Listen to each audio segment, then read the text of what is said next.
But before he did, he actually called me into his room and he said, "Hey, I want you to take my jet." And I said, "Where am I going?" And he said, No, I want you to take my jet." I said, "I don't understand." He said, "Go take my jet and go change the world." He says, "But never forget the chesed, never forget the charity that's involved in that." But we know that there's a limited amount of time, and it's a bittersweet moment because one person's life is ending and another one is just beginning. And it's not even every place that we actually get an outcome. The answer is we try to save lives, we try to prolong lives, we try to do everything that we can to help people. I believe that there's always opportunity in everything that we do. I don't care what industry you're in. There are so many organizations out there. And I think the opportunity presents itself. We just have to look for it. So when you give is what you get. I think we benefit by that. And I think if you find something that speaks to you, something rewarding, understanding that there are many times not only you're not going to get a thank you, you might get somebody who's upset at you for something. But if you're doing it for the right reasons and your heart is in it, I don't think you see that. Welcome to the Let's Talk Business podcast, a project of the PTEX Group.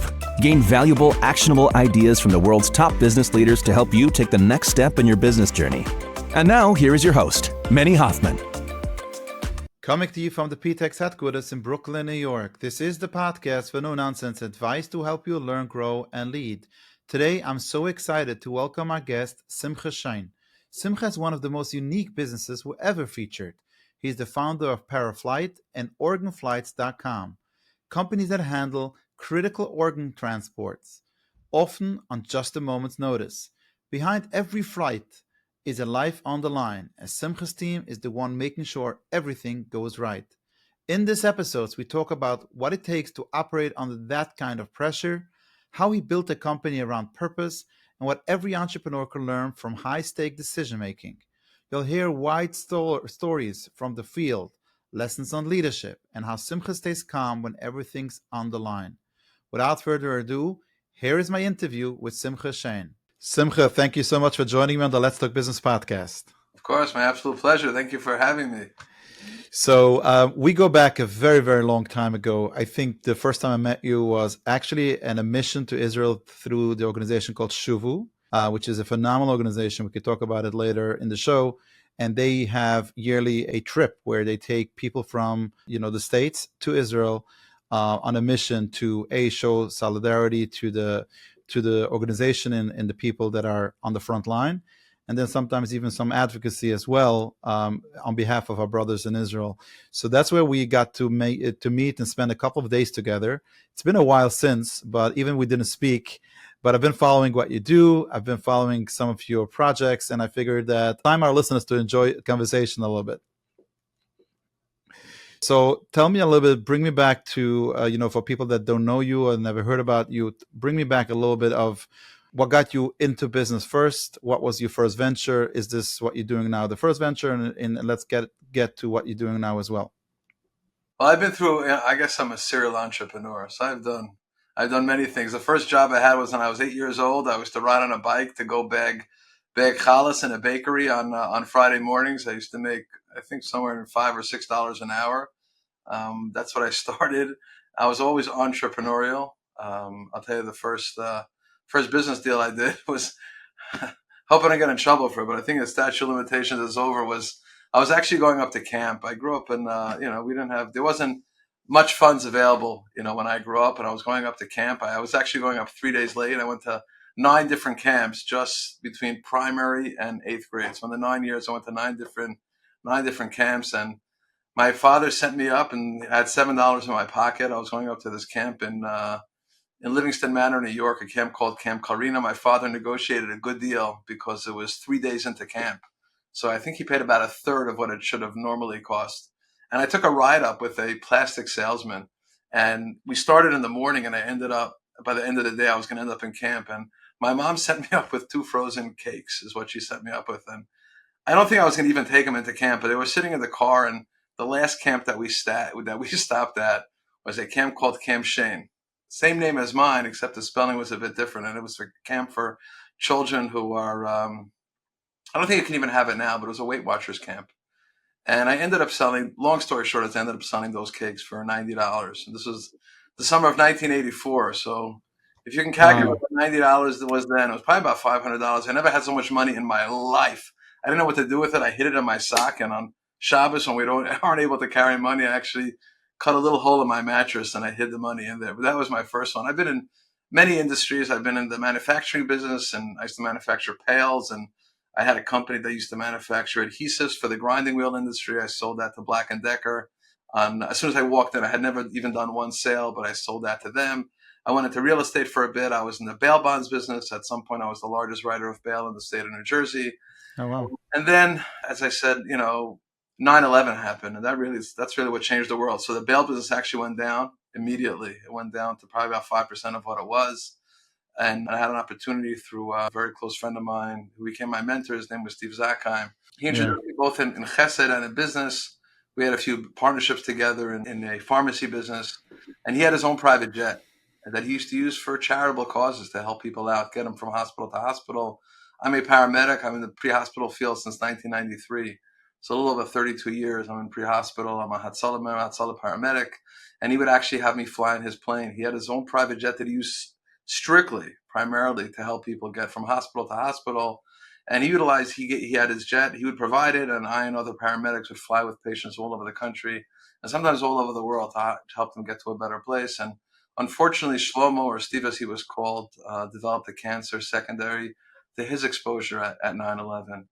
And unfortunately, he passed away, but in 2013. But before he did, he actually called me into his room and he said, "Hey, I want you to take my jet." And I said, "Where am I going?" And he said, no, I want you to take my jet. I said, "I don't understand." He said, "Go take my jet and go change the world." He says, "But never forget the chesed, never forget the charity that's involved in that." And I gave actually a TEDx talk about that in Mayfield, Ohio, and about 2 years ago, about why I do and what I do. And I didn't take his jet. It was too overwhelming to go take a jet and start paying for pilots and maintenance and finance payments and everything else required on a jet. But I did open up the business in his memory in 2014 is what I did. And I try to do that every day, is to be able to fly people, corporate executives, and I'm sure we'll talk about, and we're in the medical space and we're in the organ transplant space, which I find fascinating and life-changing. But I do it in his memory, and I never forget that it's always about giving back. I think in every business, in every industry that somebody's in, there's always opportunities to give back. We just have to be able to find it and withdraw it. Wow, it's beautiful. I didn't even know that you're going to share a story with Shlomo Zakheim. I have a personal relationship. My mother worked for him for quite some time in Revival when he in the home care business, and I think he was a sample of a person giving so much for the community when it wasn't yet in the style. It wasn't like today when there's so much going on and people are trying to have part of their business. They have this wing of chesed. He was living a life for somebody else, and this was amazing. And unfortunately, he was cut short. His life was cut short. But as we start speaking now, a lot of his his good deeds are carrying on. So thanks for sharing that. So tell us what the business is all about now. Like, what is the business model and what is the actual product that you're servicing? So we are actually corporate jet brokers. So we equate ourselves to the Uber or the Lyft of private aviation. We don't own any aircraft. And that was a decision that we've made over the years. We've had many opportunities to go in and become something called a 135, which is a licensed charter operator. And we've realized that we're able to do so much more and expand so much more with technology. So as I mentioned just before, Uber and Lyft. So as I'm sure you know, Uber is the largest transportation company in the world. Mm-hmm. And how many cars do they own? Zero. Zero. The largest hospitality company in the world is Airbnb. They don't own anything. We figured that we can leverage our technology to be able to source aircraft very, very quickly. So we have three components to our business. We have a medical side, which is air ambulance and medical escorts on private jets. We'll provide paramedics, nurses, and physicians to take people on private jets. And I'm sorry, on either private jets or on commercial jets. So sometimes we're able to save them a considerable amount of money because they don't require a private jet. And that's part of our air ambulance component. We have a corporate executive division where we capitalize on the most valuable commodity, and that is time. When business executives or ultra high net worth individuals reach a certain plateau, a certain amount of wealth, the only thing they can actually buy back is their time. That's what we can do. Private jets are very expensive, definitely compared to first class seats or numerous first class seats that somebody might book, but we can save them the one commodity that at the end of the day just resets itself, It's another day lost, so we can do that. And because actually, as we mentioned, we touched on Shlomo Zakheim earlier. Shlomo didn't develop the 9/11 cancer, and he didn't die from it. He was cancer-free when he died, but his lungs were absolutely destroyed by the chemotherapy that he went through, and he didn't even have time to make it onto the transplant list. He had introduced me to another young man named Yochi Ruby Zechron Levracha of blessed memory, who he introduced me to at a camp called Camp Simcha, which I'm assuming we'll talk about at some point here.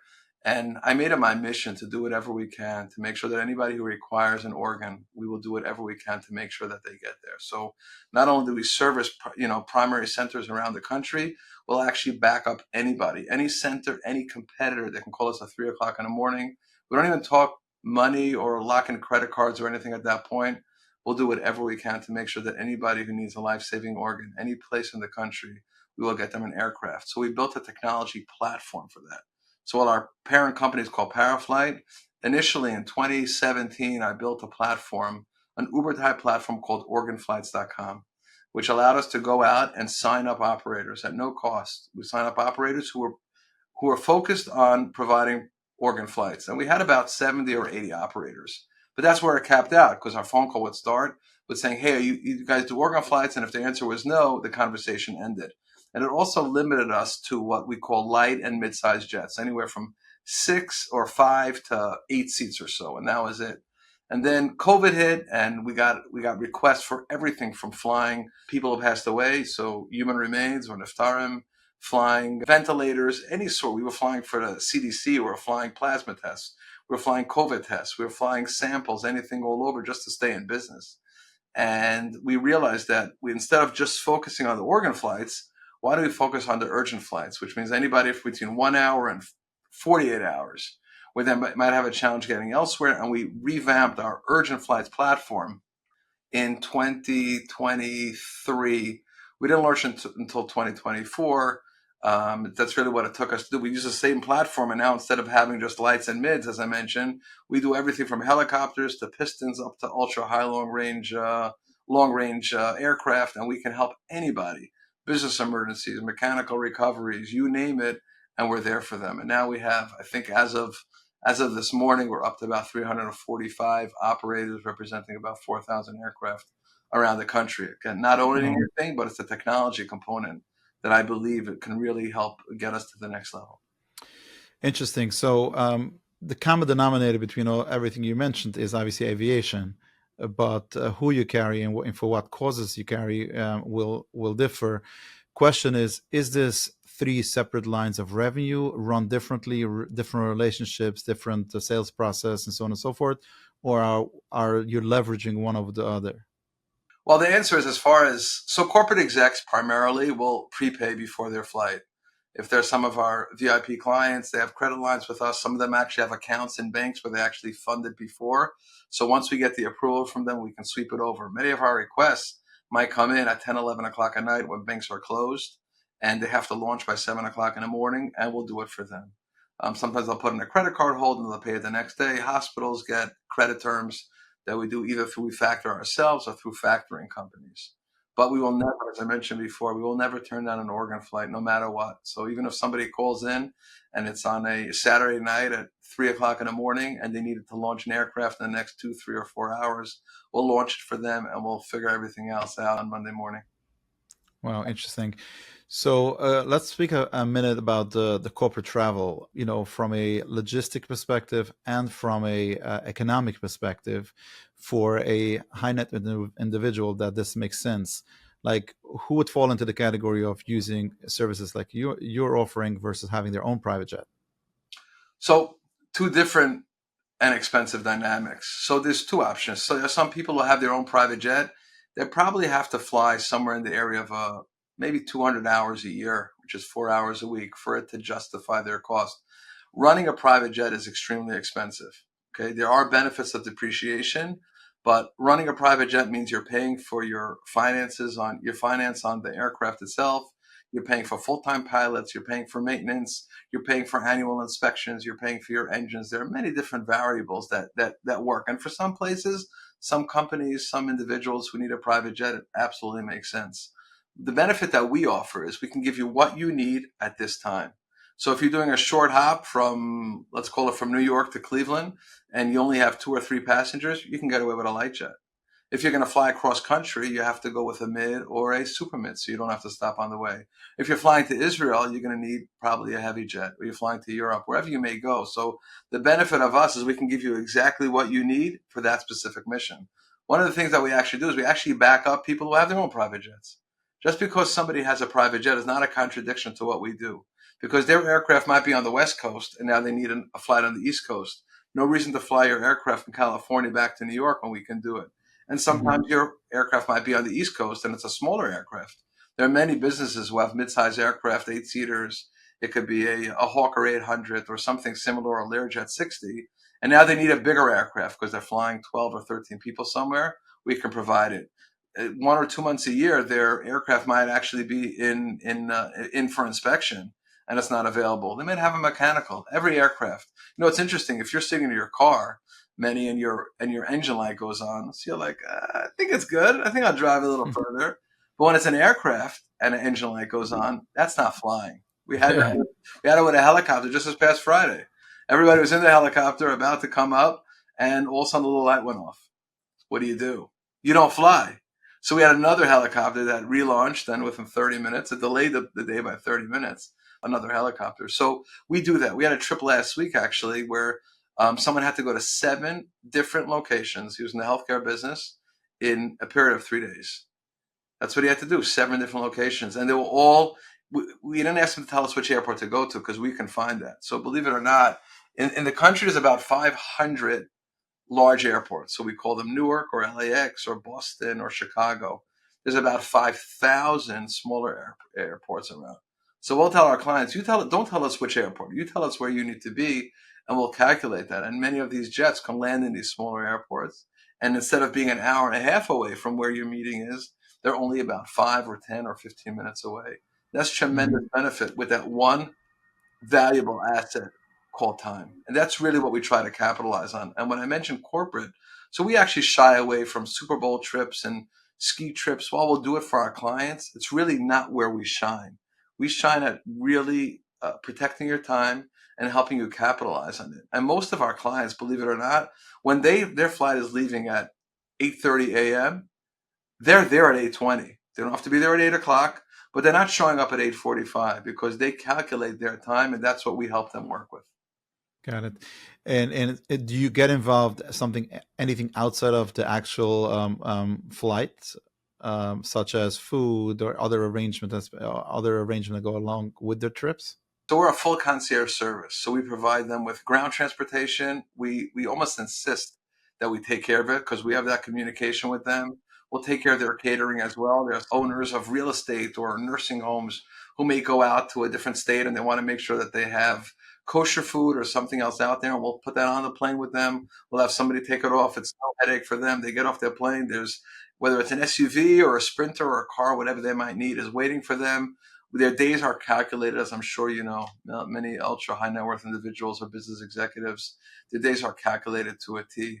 I would say that at least 95% of our clients are down. Their times are literally within minutes. If they say, as I said, departing at 12 o'clock, at 11:50 they're in the airport and they're airborne by 12. Wow. So let's speak about the business side of things and how you juggle your day, because it takes a lot. It's different, as you said before, it's different clientele, different purpose of trips, and there's also different competition in each of those spaces. How do you divide your day to know which part of the company needs your most focus, and how do you overcome and you competing organizations or competing companies in each of those spaces? That's a great question. So, I always joke and I say it in jest, but it really isn't that I haven't slept since 2014 when I started my company. That's because my phone sits by my pillow. There's never a point that I won't be able to actually monitor my phone. It's pretty rare. And even a podcast like this, my phone is sitting on my side here. But thankfully I have a solid team. And I think that's the most important part. If you have a solid team who almost understands exactly how you think and how you operate and how you work, and I let them make decisions for me, and sometimes they could be wrong and they can make a mistake, and that's okay. I understand that going in. But as long as they're transparent, and that's the one thing I always say is in our business, whether it's our clients or the people who work for us, always tell me the truth and understand that our clients trust us with their money. right? And we have to protect it. We have to do whatever we can to protect their funds. But I really try to do that. I really try to hire people that can complement my weaknesses. I have my strengths and I have my weaknesses. I always try to hire people who are smarter than me and in the industry. I don't think there's anybody who works for us who has less than 10 years of experience. So, Wow. we have people who approach us all the time. Hey, can I work for you? And I said, aviation is such a challenging field. It really, really is. There's so many moving parts and so many things that it's very hard for me to train, because by the time I train them, I could really just do that myself. And as far as the competition goes, I don't look at it as that way. I will tell you the first question that I ask any new client who calls in, I say, who are you using right now? And I know many of the people, it's a very small, there might be hundreds of brokers out there. And I always encourage them to go back to them. Really, like, there's enough business for everybody. Whatever we're destined to make, we're really going to make. And I truly believe that. I really, really do. And unless they're new, or they've never flown before, or they're not happy with whoever they're using right now, I encourage them to go back. So the way we look at it is we provide an exemplary concierge service, not even at concierge prices. We charge very, very fair brokerage prices, but there's a certain type of client who can benefit from our services. And that's what we do. And sometimes they can't. If somebody's just looking for the absolute cheapest price, and if the phone call starts and they say, hey, I'm looking for a trip to go from New York to Miami, and I have a price from someone else, I'll say, just stop, go with them. I'll tell them, hey, that seems like a very fair price. Just go with that. As far as shopping around, it's very challenging for us because we don't look for price as our number one. The first thing we look at is reliability of the operator, the safety ratings of them as far as their aircraft and their personnel and things like that. The third thing we look at is price. So if somebody's looking for the cheapest option, we're not that. Just like somebody's might not book Spirit because they're looking for United or American or somebody else. But we're not the cheapest, but we really try to be the best at service, the best at capitalizing on their time, and to make sure that they arrive safely. Got it. If you don't mind, I want to dive a little deeper to what you just said, because you started off saying that you haven't slept in a while and the phone is at the side. And then you went on to say that you have a phenomenal team and you give them the autonomy and the trust. Explain to me, what are the things that you would never give over to the team, or what are the checkpoints to make sure that you keep the finger on the pulse? That's why you need to have your phone next to you, while certain things could be taken care of the team. Like, give me that mindset of yours.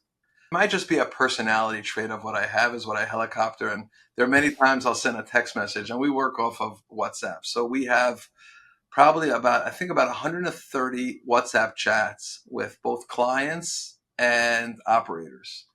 And I have no doubt that many times, not I have no doubt, I have confirmed that many times that I send out a text about something, I know it. They're rolling their eyes. What are you doing? Why are you bothering us? But sometimes decisions have to be made. For example, we might get a phone call 2 hours before a trip that there's a mechanical with the aircraft. As I mentioned, one light can go off. Now a decision has to be made to book another aircraft for this client. Keep in mind that when I mention concierge service, it means that we take that headache away from our client, but then our client trusts us in everything that we do for them. Meaning that I have to make decisions for that client that will potentially cost them a considerable amount of money. And I'll tell you about a case that happened just about a month ago.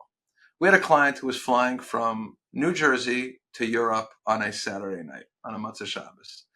Sabbath was over about 9:30 that night.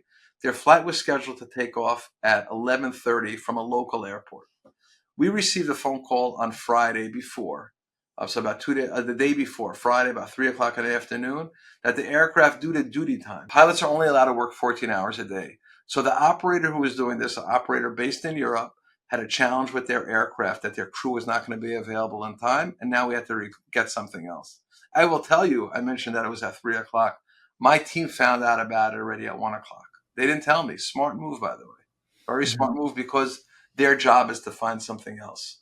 So now they get another aircraft. It was actually a larger aircraft, one that would have cost this client initially, when we presented him the quote, at $27,000 more.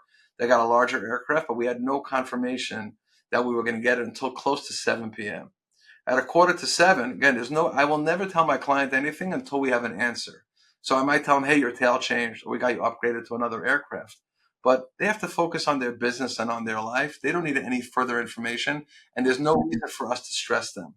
But what we did was we got another aircraft for them. The challenge was that it was flying out of another airport. So we booked a helicopter for them that cost them close to $10,000. But that was the right decision that we had to make for them at this point, right? We got them an upgraded aircraft that would have cost them $27,000 more and a helicopter. So now it comes after Sabbath, so right after the Zman, or the time that Sabbath is over. And because I tried calling him before, I couldn't get through to him. And I pull up to his house on Saturday night, and the lights are off. There's nobody home. And I'm calling him because not only do we have to depart no later than 11:45, because that's when the airport closes. Now it's already close to 10 o'clock, and I need to be able to get him there. And I got through, and he respected, he understood that we did what we have to do. I had no benefit of telling him at 3 o'clock in the afternoon, because why should he stress? But that's the stuff that we do. But I had to make a decision, because those are decisions that I, as the CEO of the company, have to make, that I'm going to do what's best for my client, and they respect it and they understand. Not only do I watch their money, but I watch for their safety and make sure that they have to get wherever they have to get to. So those are decisions that require my input. As far as my team booking it, I guess I helicopter a little bit too much. And as I said, mentioned that all their eyes, but that's the way I do it. I want to have my finger on the pulse of everything that goes on. Got it. Before we dive into this week's episode, I wanted to share an opportunity that many business owners are already taking advantage of. If you're feeling stuck or unsure about your next move in your business, there's still time to turn things around. That's where a clarity session comes in. This is a focused one-time strategy session with me personally, where we'll break down your biggest challenges, identify opportunities, and map out your best next steps for your business. You'll walk away with a clear action plan to move forward with confidence. Now, I want to make this clear from the get-go. This is not an ongoing consulting offer. You know your business best. This session is simply about giving you the clarity and direction you need to take action and make the rest of the year a success. Many entrepreneurs have already gained incredible value from those sessions, so don't miss out.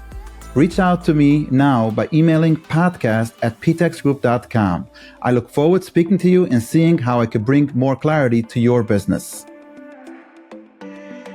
So I want to speak about you mentioned that you're a Hatzalah member, you've been a paramedic for so many years. You also mentioned in the beginning 9/11. Share with us what 9/11 meant for you personally, and then what changed since then. So 9/11, I think, changed everyone. Everyone. As I mentioned before, I was in the bail business. That's the industry that I was in that day. I'm a paramedic primarily in Hatzalah of Central Jersey, Hatzalah in Lakewood. At that point, we were a much smaller organization. We had 3 ambulances, and we called Central Hatzalah in New York City, and we said, what can we do to help? And they said, all of our ambulances in New York City are in Manhattan. What can you help us with? And we had 3 ambulances then. We sent 2 of them into the city, and I responded as well. When we sent 1 into Borough Park, 1 into Flatbush, and then I got into an ambulance, and I went down to Ground Zero. While I was only there for about 8 hours or so. That's where I met Steve for the first time. But we realized that we always have to be aware. We always have to be alert of what can happen, and everything that we believe we're safe we're not. We have to always be aware of what's going on. And that's where I met Steve. And soon after that, he activated something called the HEART team, which was Hatzalah Emergency Ambulance Response Team, where he trained probably over 100 EMTs and paramedics. He brought us to Israel at his own expense. We trained with the Israeli Red Cross, Magen David Adom, and we became closer and closer. And then a couple of years after that is when he brought me in, and we actually opened 3 pharmacies together. And I got many opportunities with him. I flew with him all over the world, really. He introduced me to a camp called Camp Simcha. I just finished my 16th summer in Camp Simcha. And one thing that he would do is he would offer people opportunities. And the way he would do it, Shlomo, is he would say, what are you doing now? And if you were busy with something, he wouldn't even present it to you, and there was nothing wrong with that. And I learned a long time ago that if my answer was nothing, I had opportunity. I remember I was sitting in his office one day in a revival, as you mentioned before. I was sitting in a revival, and he said, what are you doing now? And I said, nothing. And he said, you want to go to Camp Simcha? And Camp Simcha is a camp for children with cancer and medical disabilities in Glen Spey, New York. And I said, sure. And he just get into his car, and I don't say a word.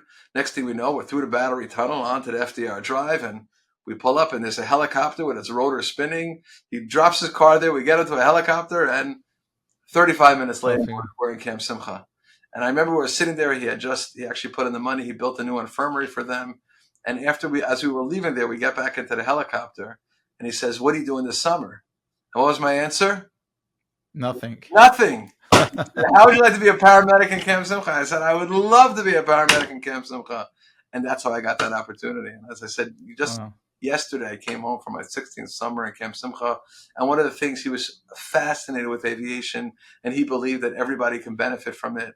And one of the things that he actually did was he implemented it many years before I came around. I think it was maybe 10 years before. And he loved helping people who aren't well, especially children. And he would do helicopter trips for them every summer. And this is my 16th year that I've been flying helicopter trips for him. Since he passed away, my friend and Michael Vach have continued in that, along with Shlomo's son, Azriel, Azi, and his wife, Dr. Faye. And we do helicopter trips for kids every single summer. Over 500 kids every summer. We fly up and down in Camp Simcha and other camps. And we did just the last one this past Friday, 131 children with disabilities, wheelchairs, ventilators, you name it, they flew up. And that's something that I've learned, is that if you're, they say, if you want to get something done, find the busy person. He was the busiest person I knew. He would wake up at 5 o'clock in the morning. He was never too busy for everything. He opened up a team called the Dream Team, which was delivering real exciting adventures and miracles for children who were terminally ill. We've flown kids all over the world on these special trips. We swam with the dolphins in the Bahamas. That's what he did. If it's important to you, you're going to make the time for it. Beautiful. So you do a lot of things. At this point, if I ask you what you do, I hope you're not going to say nothing, because you have a lot going on. Question is, what drives you? Like, you wake up in the morning, you have so much going on. Like, which part of what you do drives you and keeps the momentum going? I'll tell you. So I mentioned Shlomo before. I had another friend named Banish Mendel, who was, you may know him. Banish was a paramedic in New York, and he passed away as well, as did Yankee Meyer, who was the founder of Masaskim.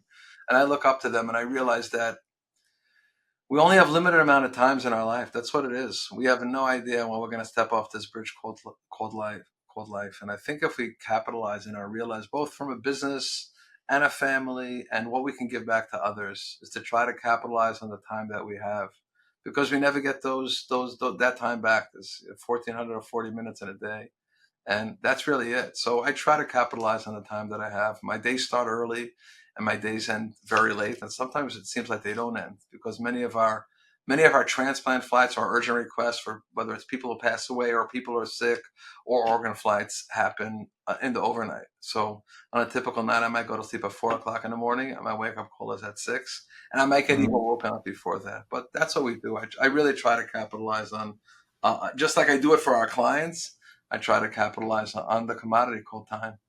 Wow.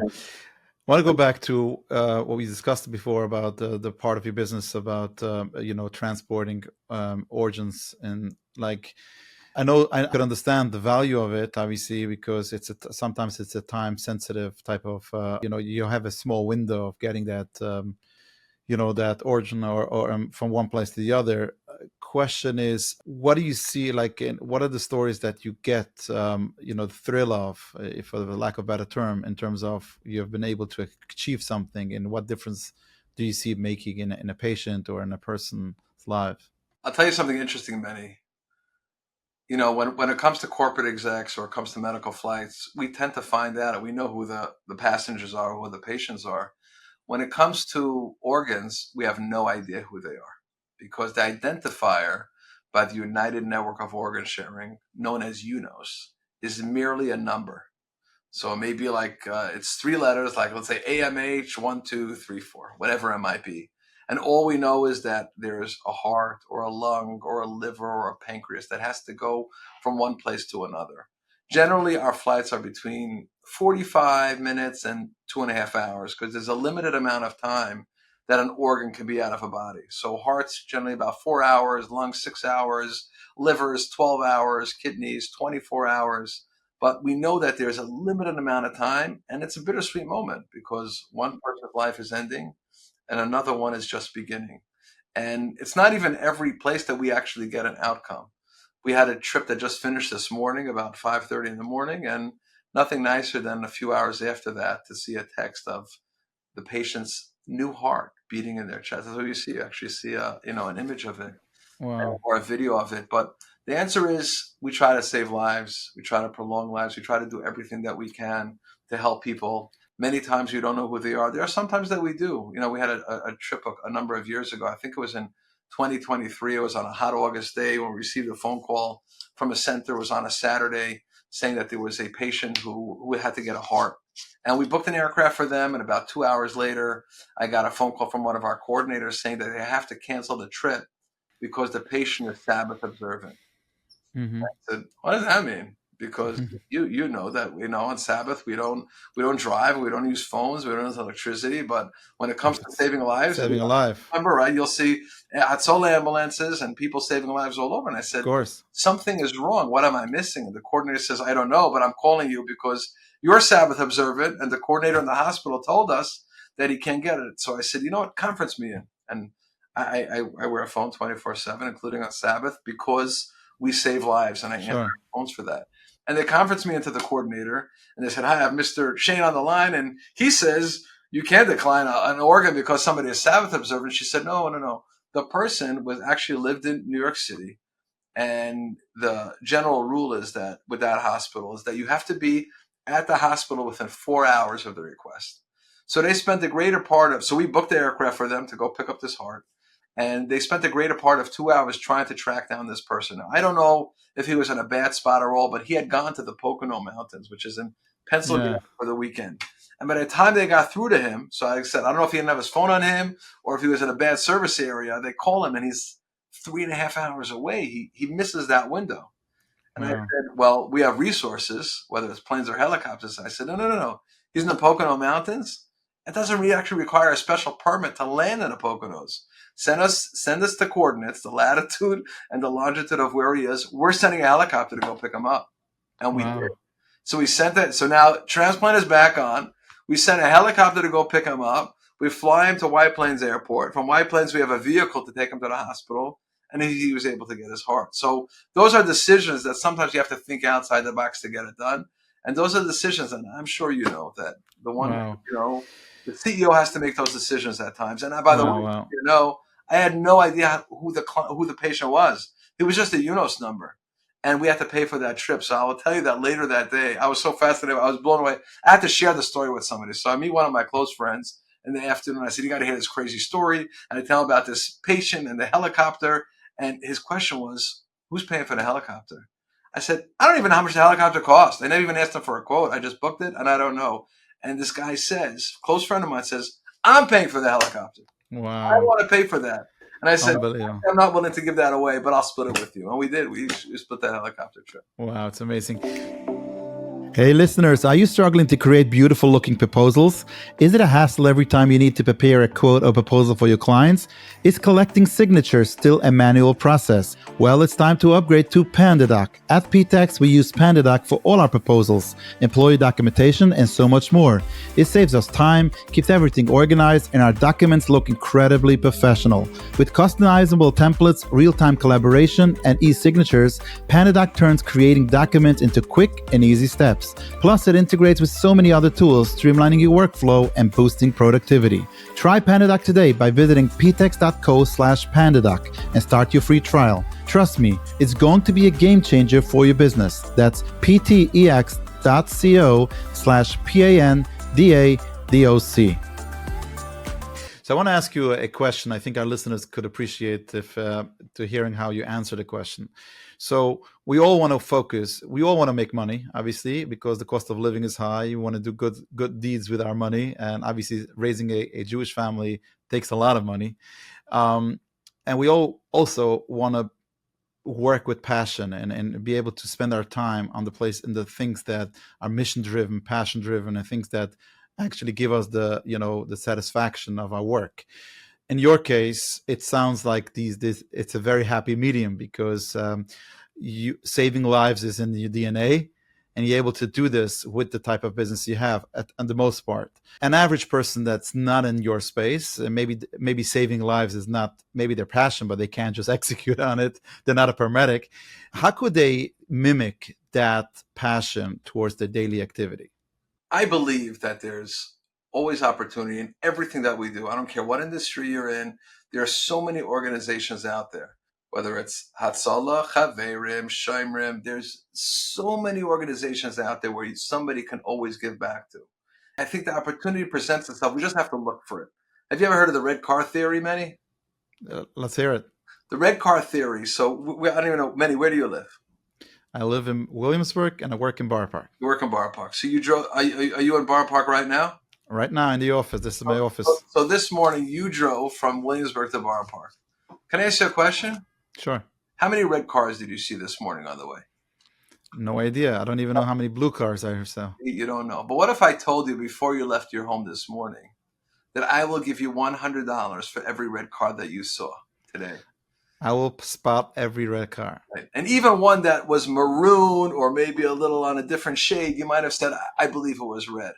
And I really try to believe in that red car theory, that if we look for something, we're going to find it. If you want to look for an opportunity to help others, whether it costs you your time or your money, right? You'll find it. You just have to have your eyes open to look for it. It could be assisting somebody to walk across the street. It could be assisting when you're sitting in the airport to help somebody take their luggage off of the belt. There's so many opportunities out there. They're thrown at us. Our WhatsApp chat messages every single day, our emails that we get to be able to help somebody. But I think if you find your passion, if you find something that truly speaks to you, you're going to find it, and it's going to find you. This is amazing. I really appreciate it. I want to ask you one final question, which is, what do you do in order to avoid burnout? You know, at the end of the day, you have a routine, you do it day out, you're doing it a lot of hours with very little sleep, either yourself or even people listening to this. What could you do in order to make sure that you don't get to a place of burnout? You're not going to like this answer because I don't have an answer. I don't know what it is. I've been doing this for 32 years or so. I always look for opportunities out there. I think the answer is that when you give, you get, right? We know that, that Vinasnu is read, both ways. Mm-hmm. So when you give is what you get. I think we benefit by that. And I think if you find something that speaks to you, something rewarding, understanding that there are many times not only you're not going to get a thank you, you might get somebody who's upset at you for something. But if you're doing it for the right reasons and your heart is in it, I think that's something that I don't think you see that in what we call askanas, in people who are there. If they're in there for the right reasons, I don't think you'll develop burnout. But there are some times that you have to stand back for a little bit and just let the chips roll where they may, and just do our best. That's all we can do. And if somebody actually needs a break, then by all means, please take it. Thankfully, I have not experienced that yet. I have not experienced any burnout. So as I said, I don't think it's the right answer. I don't think it's what you're looking for because I don't have the true answer to you. Because I didn't want you to make up an answer. Yeah. I'm grateful Got it. Every day that I'm able to help somebody. It's extremely rewarding when we're able to do that. I think you see that in your field and everything that you do. I'm sure you're not burnt out with what you do, right? You've done 5 years of podcasts, and you probably look forward to it every single day, right? 5 years burnout is 50 years burnout. I think the answer is, if it's rewarding and we're doing it for the right reasons, I don't think we'll suffer from burnout. I know Hatzalah members. I'm doing it for over 30 years. I know Hatzalah members who are members for 50 years. Wow. They're not burnt out. They want to help people. And if you want to help people, I think God gives us the tools and the resources to be able to do that. It's amazing. Where could people find out more about you about your companies? What's the best way of contacting you?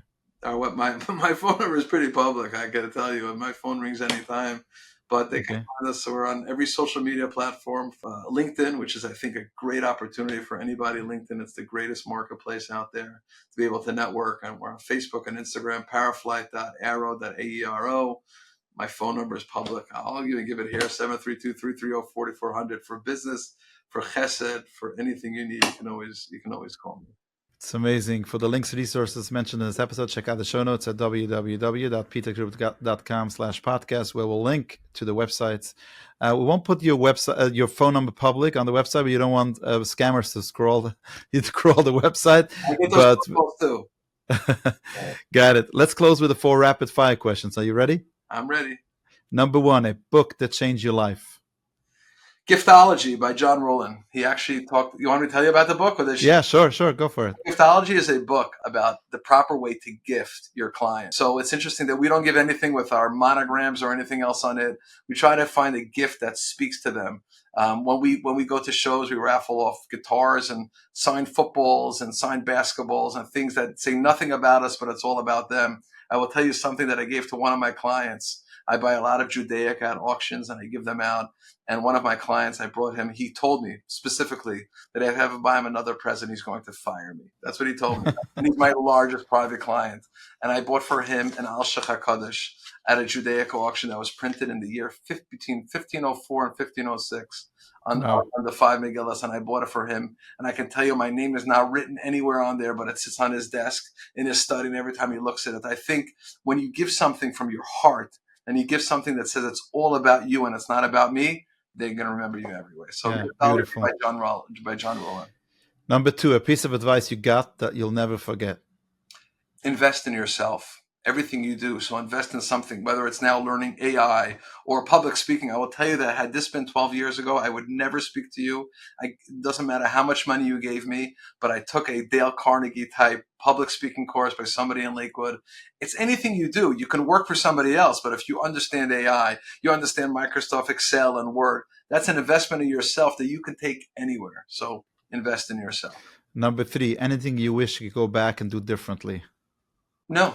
I don't think so. I think we're on a journey, and whatever falls in our place, there were many challenging things that happened to me in my life, and many, many good things, thankfully, that have happened too. And I think trying to dwell on the past, there's a reason that the side mirror is much smaller than our front windshield, right? And yep. I think whatever happens, and there are many challenges that happen, just focus on moving forward. Don't dwell on the past. Beautiful. And last and final question: what's still on your bucket list to achieve? My children want me to go skydiving. I am terrified of heights. Believe it or not, I fly in helicopters and planes, but I am terrified of heights. And I just yesterday coming over from Camp Simcha with my son, and he's going to be 18 in 6 days. And we stopped in there because he wants to go skydiving.